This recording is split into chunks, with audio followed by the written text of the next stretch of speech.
Praise lord. యేసుక్రీస్తు నామములో మీ అందరికీ వందనాలండి. కూడి వచ్చిన మీ అందరికీ ప్రత్యేక వందనాలు తెలియజేస్తున్నా. నా క్యాసెట్లు వింటున్నందుకు చాలా సంతోషం. దేవుని నామానికి మహిమ కలుగును గాక. ఈరోజు మన ధ్యానాంశము పరిశుద్ధులైన వారు ఎందుకు ఓడిపోతున్నారు అనేది మీ మధ్య కొంతసేపు డిస్కస్ చేయాలని, మీకు అర్థం కావాలని మీ ముందుకు వచ్చి ఉన్నాను. దానికి రెఫరెన్స్ మనం యాకోబు పత్రిక 4వ అధ్యాయం 11వ వచనం చదువుకుందాం. సహోదరులారా, ఒకరికి విరోధముగా ఒకడు మాట్లాడుకుడి, తన సహోదరునికి విరోధముగా మాట్లాడి తన సహోదరునికి తీర్పు తీర్చువాడు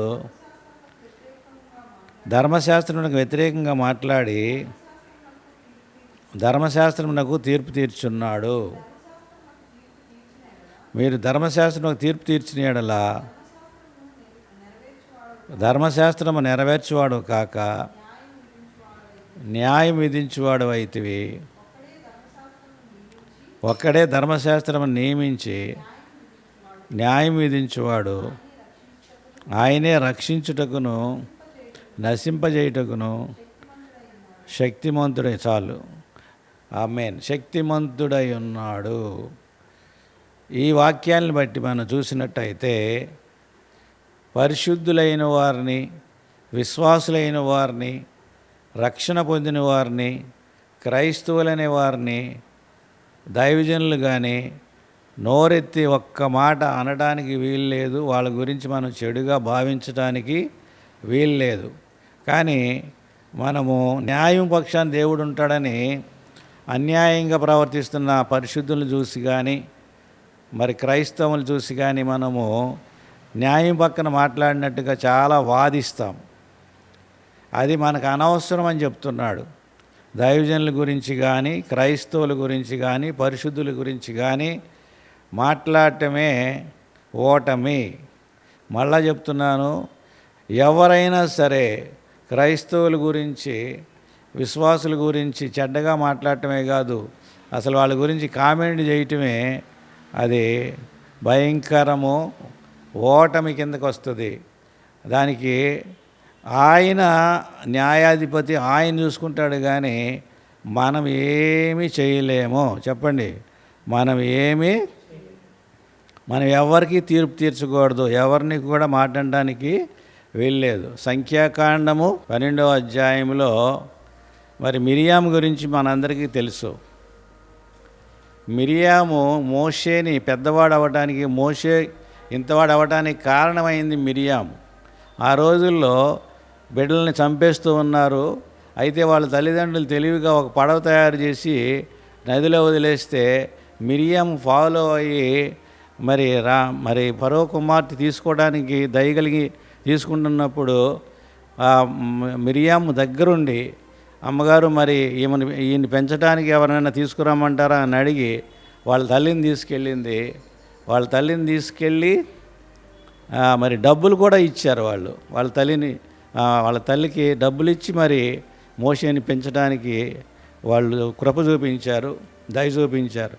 అటువంటి మిరియాము ఈ 12వ అధ్యాయంలో మరి మోషే మీద సణుక్కుంది. ఏమని సణుక్కుంది చూడండి. మొదటి వచనం, మోషే కూషి దేశస్తురాలు పెళ్లి చేసుకుని ఉండేను గనక పెళ్లి చేసుకున్న ఆ స్త్రీని బట్టి మిరియాము అహరోనులు అతనికి విరోధముగా మాట్లాడిరి. వారు మోషే చేత మాత్రమే యెహోవా పలికించిన, ఆయన మా చేత పలికించలేదా అని చెప్పుకొనగా యెహోవా మాట వినెను. మోషే భూమి మీద ఉన్న వారందరిలో మిక్కిలి సాత్వికుడు. యెహోవా, మీరు ముగ్గురు ప్రత్యక్ష గుడారంలోకి రండి అని మోషేతో, మోషే అహరోను మిరియాముకు ఆజ్ఞాపించెను. ఆ ముగ్గురు రాగా యెహోవా మేఘస్తంభంలో దిగి ప్రత్యక్ష గుడారం యొక్క ద్వారం వద్ద నిలిచి అహరోను మిరియాములను పిలిచెను. వారిద్దరు రాగా ఆయన, నా మాట వినుడి, మీలో ప్రవక్త ఉండిన ఎడల యెహోవానగు నేను దర్శనమిచ్చి అతడు నన్ను తెలుసుకున్నట్లు కలలో అతనితో మాట్లాడుదును. నా సేవకుడైన మోషే అట్టివాడు కాదు, అతడు నా ఇల్లంతటిలో నమ్మకస్తుడు. నేను గూఢభావంతో కాదు, దర్శనమిచ్చి ముఖాముఖిగా అతనితో మాట్లాడుదును. అతడు యెహోవా స్వరూపమును నిదానించి చూసును. కాబట్టి నా సేవకుడైన మోషేకు విరోధముగా మాట్లాడుటకు మీరెలా భయపడలేదు అనెను. యెహోవా కోపము వారి మీద రగులుకొనగా ఆయన వెళ్ళిపోయాను. మేఘమును ఆ ప్రత్యక్ష గుడారం మీద నుండి ఎత్తబడెను. అప్పుడు మిరియాము హిమము వంటి తెల్లటి కుష్టుదాయెను. అహరోను మిరియాము వైపు చూసినప్పుడు కుష్టు కలదిగా కనపడెను.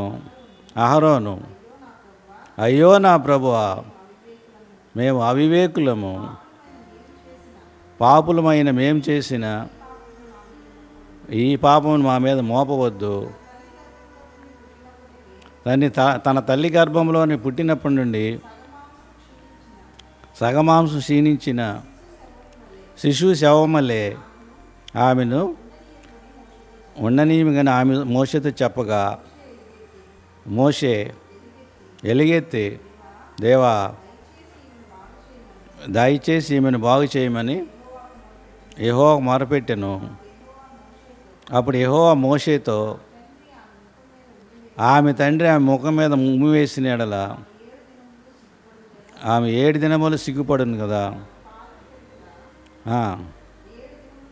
వాళ్ళ వెలుపల 7 దినములు ప్రత్యేకంగా ఉండవాలెను, తరువాత ఆమెను చేర్చుకొనవలెను. కాబట్టి మిరియాము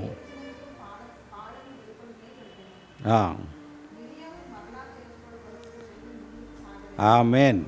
చూసారా, మిరియాము వాళ్ళ అక్క మోషేకు మరి ఎంతో హెల్ప్ చేసిన అక్క మాట్లాడినా కూడా దేవుడు ఊరుకోలేదు.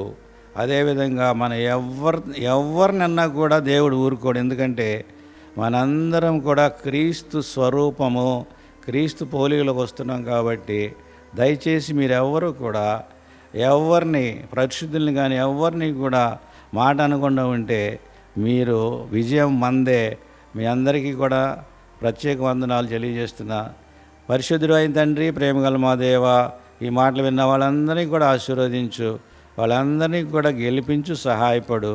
అయ్యా, మాకు తెలియక మేము ఇప్పటిదాకా మాట్లాడాము, ఇక నుండి మేము మాట్లాడము, దయించి మమ్మల్ని క్షమించమని యేసు నామములో అడిగి వేడుకుంటున్నాం తండ్రి. ఆమేన్.